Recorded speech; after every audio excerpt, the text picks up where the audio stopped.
All right, let's just jump right in. We all have this feeling, right? This sense of me, an identity, a self. But have you ever really stopped and thought about where that comes from?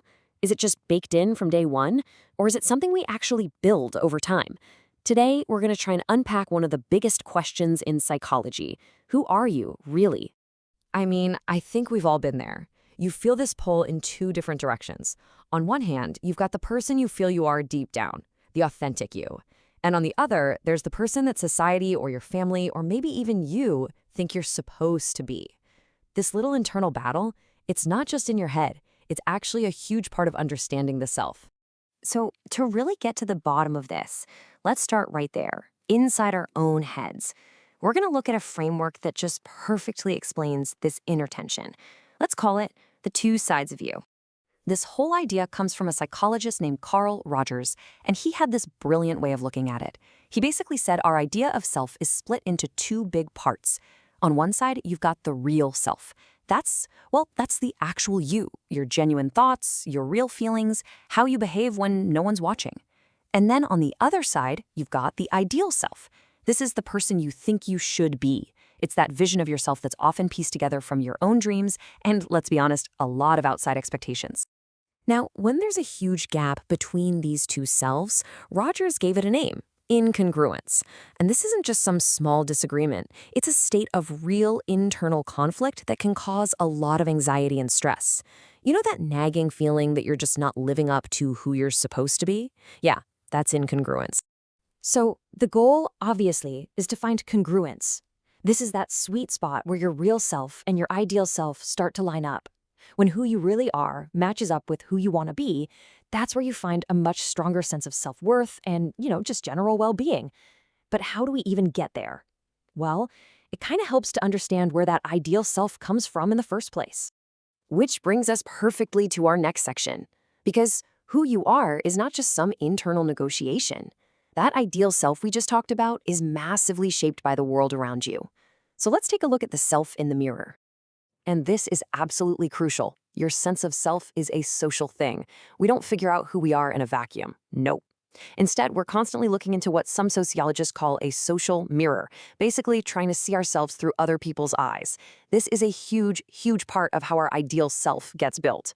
This idea was really nailed down by sociologist Charles Horton Cooley with a concept he called the looking glass self. It's actually a pretty simple but super powerful three-step process. First, we imagine how we look to someone else. Second, we imagine how they're judging us based on that appearance. And third, we feel something: pride, embarrassment, shame, based on what we imagined they were thinking. And here's the absolute kicker. The most important part of this whole thing: it's not about what people actually think of you. Not at all. It's about what you think they think. The whole looking glass self is built on your own perception, your own interpretation. Which is kind of wild, right? It means our sense of who we are, especially that ideal self, could be built on a foundation of assumptions that aren't even true. Okay, so we've looked inward at the real versus the ideal self, and we've looked outward at how that social mirror shapes us. So now let's talk about the engine, the thing that turns what you believe into what you do and gives you the power to actually bridge that gap. The key word here is self-efficacy, a term from the legendary psychologist Albert Bandura. And put simply, self-efficacy is just your belief in your own ability to get things done. It's not about the skills you have, it's about your confidence in what you can do with those skills. It is the tool you use to start pulling your real self closer to your ideal self. And the impact of this belief? It's massive. Think of high self-efficacy as a turbocharger for your motivation. It makes you want to take on challenges and stick with them when it gets hard. But low self-efficacy, it does the exact opposite. You start avoiding tough tasks, you get frustrated easily, and it kind of becomes a self-fulfilling prophecy of failure. So where does this powerful belief even come from? Well, Bandura pointed to four main sources. Mastery experiences. That's just a fancy way of saying your own past successes. Vicarious experiences. That's when you watch someone like you succeed. Social persuasion. That's people telling you you can do this. And finally, physiological states, which is all about how you read your body's own signals. Are those butterflies in your stomach a sign of terror, or are they excitement? But out of all four of those, there is one that stands head and shoulders above the rest as the most powerful driver of your belief in yourself. And it's mastery experiences.